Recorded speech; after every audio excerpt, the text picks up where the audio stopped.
Olá, queridos irmãos e irmãs, aqui quem fala é o presbítero André Sanches. Estamos começando mais um episódio do nosso Estude a Bíblia, um espaço criado aqui para responder questões com profundidade e simplicidade, sempre analisando dentro da Palavra de Deus. Se você não me conhece, eu já escrevo há mais de 10 anos lá no site esboçandoideias.com, mais de 1.600 estudos lá publicados que você pode acessar a qualquer momento. Mais sobre o nosso trabalho aqui na descrição do vídeo, tem aplicativo, tem estudo por e-mail, tem cursos, tem uma série ali de materiais gratuitos para que você possa ser abençoado e aprofundar cada dia mais, o seu conhecimento e prática da Palavra de Deus. E hoje nós temos então uma pergunta muito interessante enviada aqui pela nossa leitora, que é a seguinte questão. Eu tenho 39 anos. Sou cristã há 5 anos e tenho visto algo que me deixa muito triste. Parece que Deus dá mais prosperidade aos maus e para aqueles que são bons, nem sempre Ele dá. Lá no meu trabalho tem uma pessoa que só faz maldades. Essa pessoa só se dá bem. Não entendo por que Deus dá prosperidade a ele, que é mau e nem cristão é, e para mim, que sou serva do Senhor, só vem dificuldade. Irmãos, essa é uma pergunta que eu recebo muito aqui, tanto lá no site quanto no próprio YouTube. E hoje a gente vai responder então por que Deus dá prosperidade aos homens maus, utilizando aí a dúvida da nossa leitora e trazendo aqui um estudo dentro da Bíblia para a gente analisar o que a Bíblia nos fala a respeito disso. Porque vamos ser sinceros, é verdade, não é? Às vezes tem homens que são maus, corruptos e são ricos. E homens e mulheres, claro, que são servas de Deus e passam muitas dificuldades na vida. Vamos analisar essa questão juntos, então, biblicamente? Olha só, essa é uma observação, essa observação sobre a prosperidade dos maus, que é feita por muitas e muitas pessoas. Por quê? Elas olham as vidas materiais dos homens maus, suas riquezas, aquilo que eles têm, e algumas vezes vem ali certa prosperidade e ficam se questionando sobre a justiça de Deus. Afinal, como Deus pode abençoar tanto alguém que nem mesmo às vezes crê nele? Pessoas que às vezes são corruptas e maldosas. Só que tem um problema nesse tipo de avaliação. O grande problema é que essa avaliação, ela parte de um princípio errado. Um princípio errado. Olhar a prosperidade material e confundir a prosperidade material com bênção e aprovação de Deus é totalmente errado. Eu vou te mostrar isso dentro da palavra de Deus para você entender essa argumentação e esse pensamento. Olha só. O que é prosperidade dentro da Bíblia? Vamos começar por esse ponto. Geralmente, na nossa mente humana, a gente costuma associar a prosperidade com o quê? Com uma vida financeira abastada, com muito dinheiro, com muita coisa boa ali para se aproveitar nesse mundo. E de fato isso acontece, A gente costuma associar. E de fato, prosperidade financeira não é nenhum mal, nenhum pecado em si. Mas essa associação, muitas vezes, nos leva a ter conclusões, a tirar conclusões erradas. Por quê? A gente entende, então, que quando olhamos alguém que tem uma boa casa, um bom carro, uma vida financeira abastada, a gente costuma, então, concluir o quê? Essa pessoa é próspera e abençoada por Deus. Só que isso não é uma realidade em todos os casos, ok? Será que a prosperidade de Deus se mede pelos bens que uma pessoa tem? Então pensa comigo o seguinte, se a prosperidade que Deus dá para uma pessoa se mede pelos bens, então se eu for numa favela e um crente morar naquela favela, ele é um amaldiçoado, ele não é um homem e uma mulher de Deus. Então, por exemplo, se eu olhar as pessoas simples que nós vemos mencionadas na palavra de Deus, elas não têm o Senhor, somente aqueles que têm algo assim, em termos de prosperidade financeira, têm a bênção de Deus? Você acha que faz sentido isso? Vamos olhar dentro da Bíblia? Olha só, analisando dentro da Bíblia, Eu vou começar com um exemplo de um homem muito próspero, ok? Ele foi certamente o homem mais próspero que já pisou sobre a terra. E você já deve saber de quem eu estou falando. Eu estou falando de Jesus Cristo. E olha aqui em Lucas 9,58 o que Jesus Cristo disse. Jesus lhe respondeu: as raposas têm seus covis, as aves do céu, ninhos, mas o Filho do Homem não tem onde reclinar a cabeça. E Jesus aqui dentro desse contexto está deixando claro, né, que ele não era um homem cumulado com muitas riquezas. Ele era um homem que fazia o seu ministério sempre no sustento do Senhor.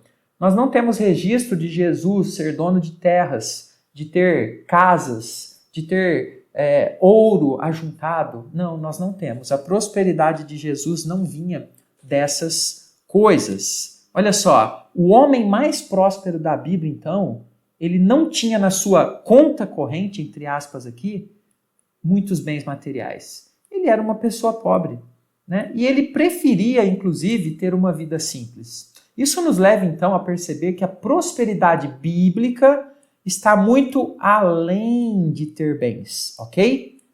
Ter bens pode estar incluído na prosperidade bíblica, mas não é só isso.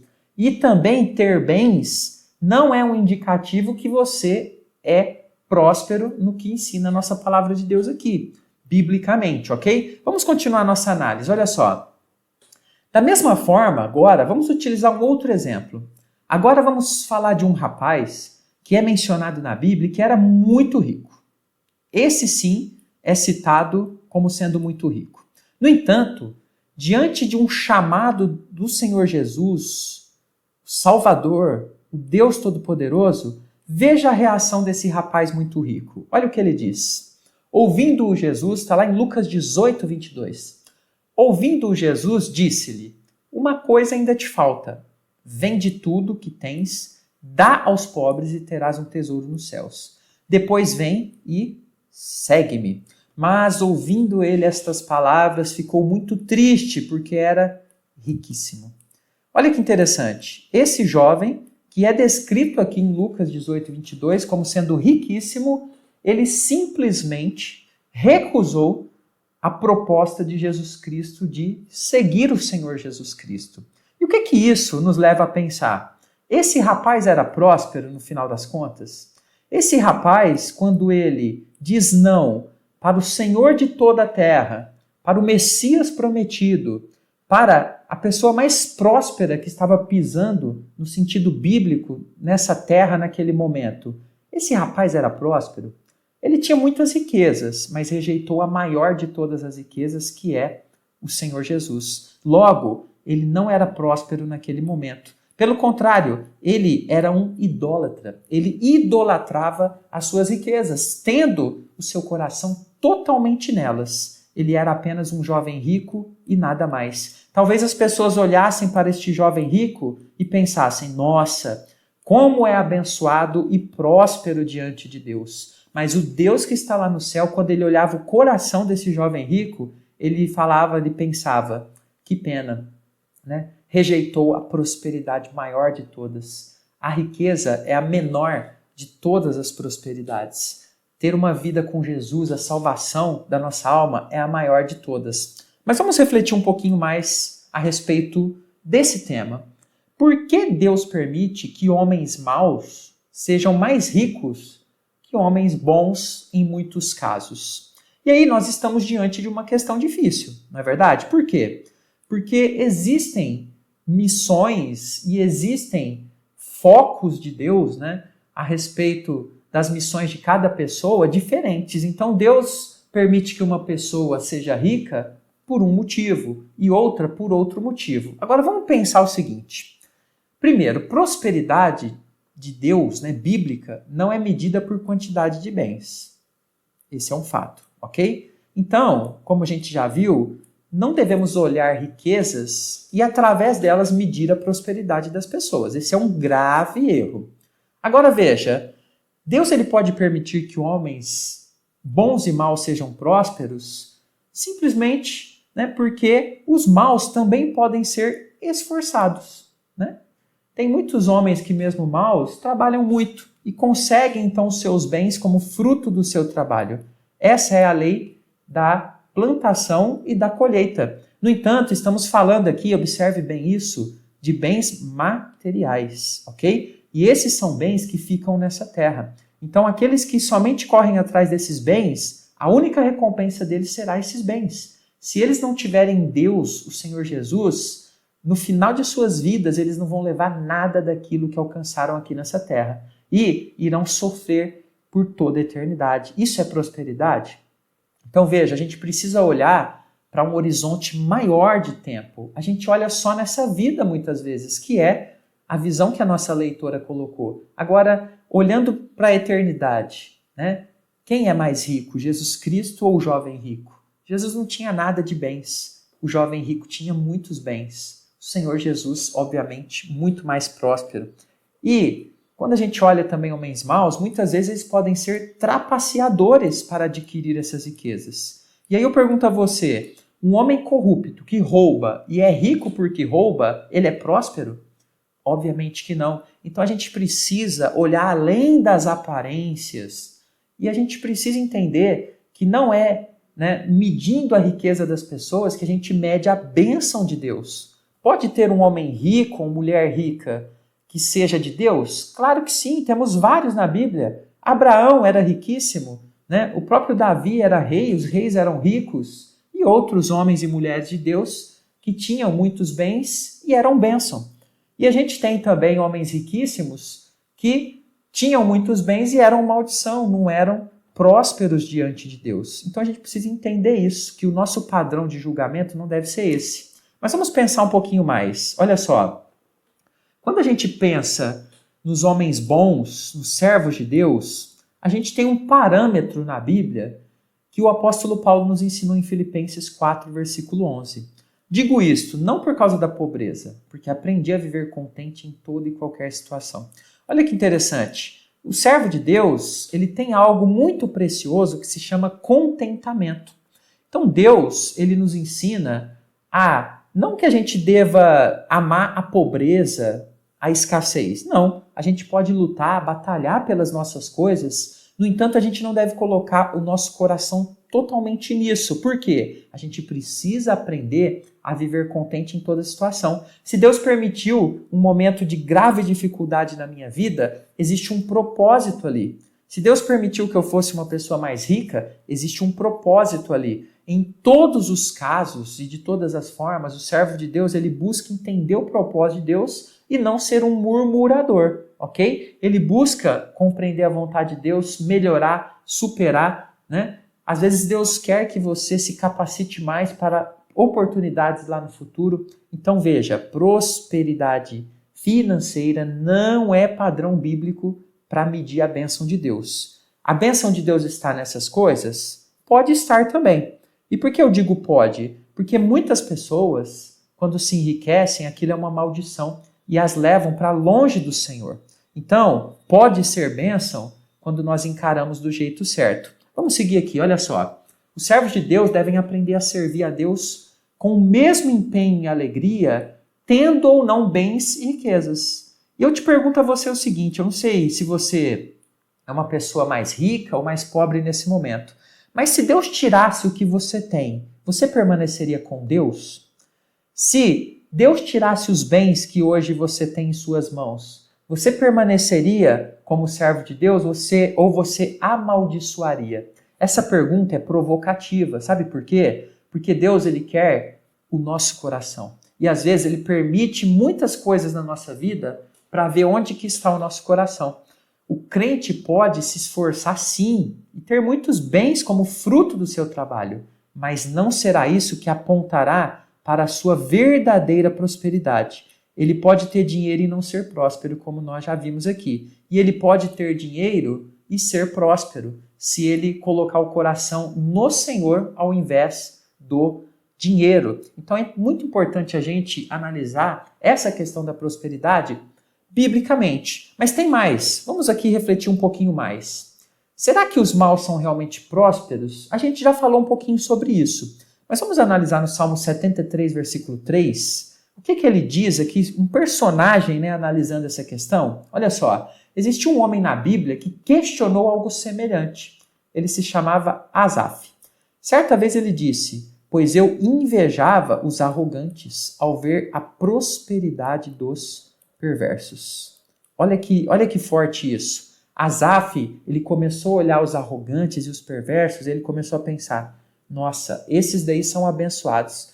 Que Deus injusto é o Deus de Israel, porque muitos bons e fiéis têm passado necessidade e esses daí Deus tem dado tudo para eles. É um pensamento que muitos têm. E antes de dar sequência aqui ao nosso estudo, eu queria deixar um presente para você. Aqui na descrição do vídeo e também no primeiro comentário, eu vou deixar um link para uma aula muito especial que eu fiz para você do nosso curso Conheça a Sua Bíblia de Capa a Capa, de Gênesis 1 e 2. Queria pedir, assim que você tiver um tempo, assista essa aula, por favor. Veja se faz sentido para você começar essa jornada com a gente. Assim, dessa forma, como nós fazemos no vídeo, analisando os textos, capítulo a capítulo, começando de Gênesis. Asaf, então, irmãos, ele tinha essa visão. Mas olha que interessante a sequência do texto. Além de fazer essa constatação, Asaf, ele quase chegou a se desviar da sua fé. Ele diz lá em Salmo 73:2. Olha só. Quanto a mim, porém, quase me resvalaram os pés. Faltou pouco para que se desviassem os meus passos. Sabe por quê? Porque ele começou a medir a prosperidade, né, olhando para o dinheiro e para os bens. E ele esqueceu aqui que a prosperidade é muito maior do que isso. A prosperidade bíblica está além somente de bens. E aí na sequência, a gente vai fechando aqui já, Asaf estava como a nossa leitora da pergunta, olhando os maus, focada em sua prosperidade material, como se isso fosse a única prosperidade que uma pessoa pudesse ter. Mas felizmente, Asaf, né, refletiu e conseguiu alcançar a verdade de Deus sobre esse tema. Olha o que ele diz, Salmo 73:17. Até que entrei no santuário de Deus e atinei para o fim deles. Sabe o que o Asaf fez? Ele começou a refletir e ele foi no templo. E aí lá ele começou a ter uma visão clara espiritual a respeito de que a prosperidade humana e material, ela é muito findável, ela acaba. E aí, o que essas pessoas têm depois disso? Né? Muitas delas não respeitam a Deus e o destino delas é a perdição eterna. E aí, na continuidade, a gente precisa pensar, o que os maus colherão em suas vidas?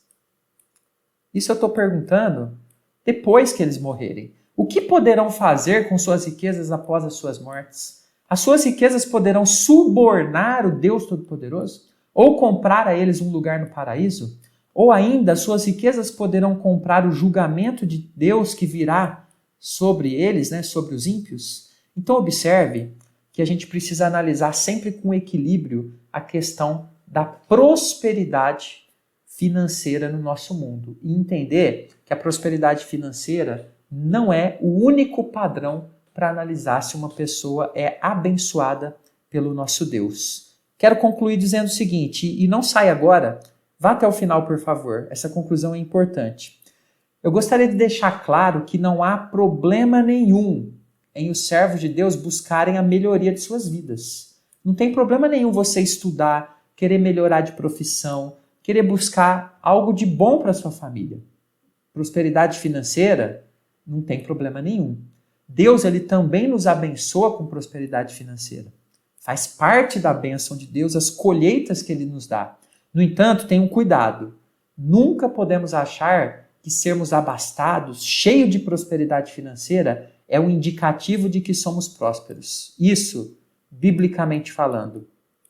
Prosperidade bíblica é muito, mas muito mais do que isso, como nós observamos. Prosperidade bíblica tem a ver com comunhão com Deus, tem a ver com a paz de Deus. Quantos ricos têm se suicidado?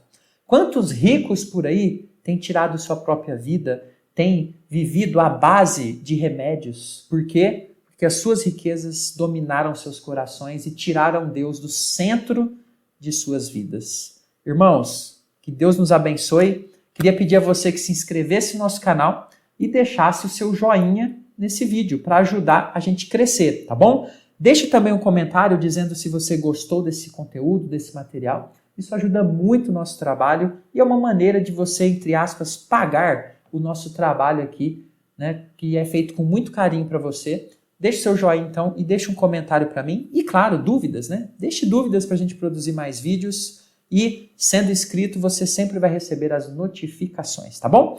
Deus abençoe a sua vida. Até o próximo estudo. Fica com Jesus.